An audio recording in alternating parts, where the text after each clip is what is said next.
Oh, what's good, YouTube, man? It's Gary with another Fan TV. Back action of the video, like the content. This video, go and smash that like button, like the content of this channel.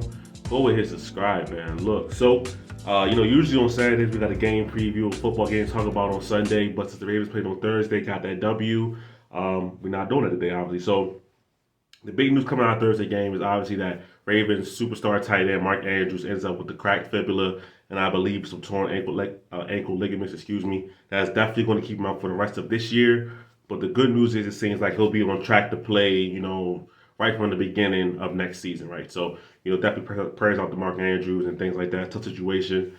I know there's been a lot of controversy around the tackle and stuff like that. It is what it is. Football at the end of the day.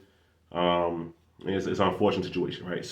But the thing to talk about with Mark Andrews and to talk about with the injuries, the fact that now the Ravens have a massive size hole in their passing game. So kind of want to talk about how they can go about filling it and who needs to step up this and that. Right? I know that some of the answers are obvious, but it's still something to talk about. It's still something that we need to discuss because listen, Mark Andrews accounted for a large part of the Ravens offense and also accountable was Lamar Jackson's who he's most comfortable with throwing the ball to. I mean, you got to think about these guys came into the league together.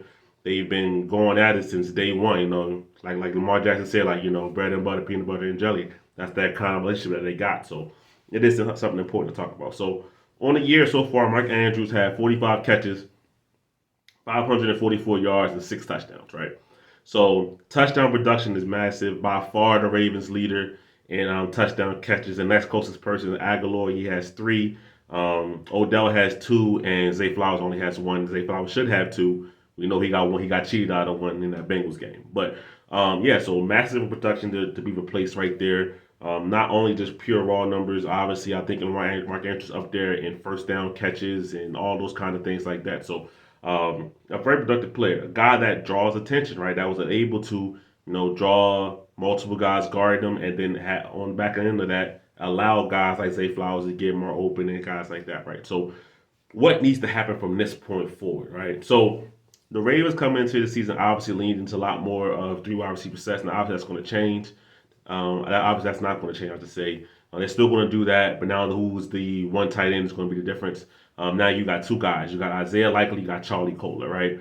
So for me, I think both guys. I know a lot of things have been like, it's kind of like, oh, this is Isaiah Likely's show now, this and that. I think it's going to be more split evenly between the two, if I had to call it, just because they offer 2 very different things, right? Isaiah Likely can block and things like that, but he is your typical kind of receiving tight end for real. If the Ravens really want to use him like that as a big slot kind of guy, that's what he can do, right? He can work over the middle of the field and he can beat certain guys with using his frame and using some of the speed and athleticism that he has, right?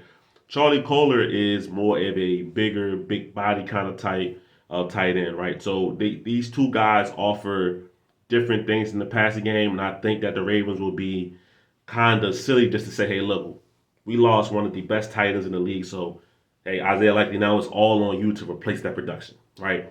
I can't see them doing that. In my honest opinion, I don't want to see them doing that, right? I think Charlie Kolar has done enough to say, hey, look, man, let me get some opportunities in here. Let me show what I can do as well. Yeah, so both guys I think deserve a chance to fill that gap in. So, listen, Mark Andrews had a very large target share in this offense. It's unfair to both guys just to say, hey, look, one of you guys is going to be the main person starting. You're going to get all the reps at tight end. No, I mean the Ravens are already doing 2 tight end things. Tom Monken comes from Georgia, where he did a lot of 2 tight end things last year when he was with the Bulldogs. Right, he's not doing as much of it now just because of the Ravens personnel has pretty good wide receivers. Right, at least for what we used to have in Baltimore, right? So still pretty good overall in my opinion. Um, so with that being said, I expect to see those guys really go at it for who can get more reps. But more than likely, I think Isaiah Likely will lead overall. But still, I don't think Charlie Kolar is going to just be by the wayside. I think he is going to get a chance to show and prove what he can do, right? I'm excited to see what both of these guys can do, right? Now, to me, the biggest thing is not even really about the tight end production. It's really about the wide receiver production, right? When I look at the wide receiver numbers this year, so Rashad Bateman has 20 catches on 30 targets, right? That is, by far a third. Odell Beckham has 42 targets and Zay Flowers has 72 targets. You know what I mean? 53 catches, 588 yards for Zay Flowers. So he's having a great, phenomenal rookie year. You know what I mean? So to me, that's the biggest person right there who gets an uptick it's really going to be Rashad Bateman, right? We've been talking about Rashad Bateman for a while, kind of having a breakout game or this and that. I think it's getting better every week. If you watch, the film breakdowns, the guys who do the film, or if you just watch it for yourself, you can see that he is getting open right now. Him and Lamar are still working on the connection. I think that that's something that is going to come, right? But when Mark Andrews out, to me, he's the kind of guy that gets the uptick, right? Because now we're already seeing Odell Beckham get that uptick, right? Hopefully, everything's okay with Odell Beckham Jr.'s shoulder. Him, Odell, and Harbaugh kind of played it down. Like, yeah, it's something that he can work through. It is injured, but he can work through that, right? So if that's the case, then I'm gonna leave their word on that, and that he can work through that. We're starting to see some of the best of Odell Beckham, right, over these last couple of weeks. So his numbers will take an increase as well.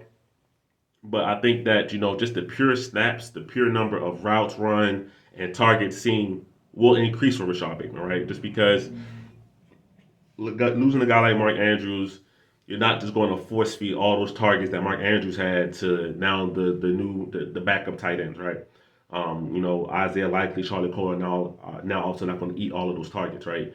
So that has to go to somewhere else. So to me, Bateman gets a massive increase in targets. Well, not massive. Okay, he gets an increase in targets. I think Zay Flowers, he stays steady, but he might even see more work.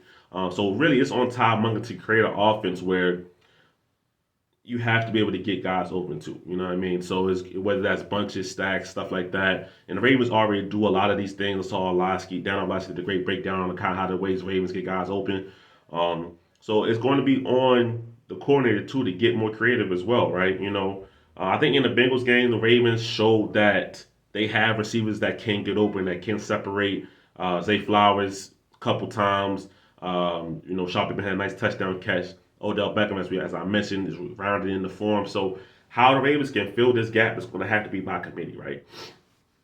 To me, Mark Andrews is right behind Travis Kelce. He's the second best tight end in the league. I know George Kittle is great; he does his thing, but I think it's Mark Andrews, right? So you're not just going to replace that guy with a one-to-one matchup, with a one-to-one. It's just not going to happen like that. So to me, it's going to have to be a committee kind of thing. And if I'm the Ravens, I need to see more, or I need to get Rashad Bateman more involved. And that's kind of the main thing I'm focused on, right? Because these three wide receiver looks is going to be something the Ravens are going to lean into heavily. And, even the guy Nelson Agholor, who was having a really, really good year. I mean, I look at Nelson Agholor, he has 19 catches on 26 targets. That's amazing efficiency, right? So the Ravens have, if there was any time in Lamar Jackson's tenure, right, that the Ravens could sustain a Mark Andrews injury, is now, right? And in the previous years, in the previous regimes of the Ravens, they probably could not sustain this injury right now, right? In the previous eras, this injury will probably mean like, yeah, the Ravens season is done for, right? It's definitely still a major blow, but at least now they have more reinforcements in the building, more skill position guys, more guys that can make plays to where it's those like, okay, this blow is softened a little bit, right? So for me, I'm looking for Zay Flowers, Bateman, and then between the two tight ends, I do like Isaiah Likely style a little bit more, but I do think both guys will get the opportunity to, in between him and Cole, get the opportunities to play back and forth, right? So, but for me, for my three guys, so I'm really looking forward to fill that void that Mark Andrews has left. Zay Flowers continue to do what he do. Rashad Bateman, he continues to get better. Him and Lamar Jackson connection is coming. I mean, they almost hit the deep ball versus the Bengals this Thursday. Cam Taylor-Britt makes a great play, extending his arm out and tipping the pass.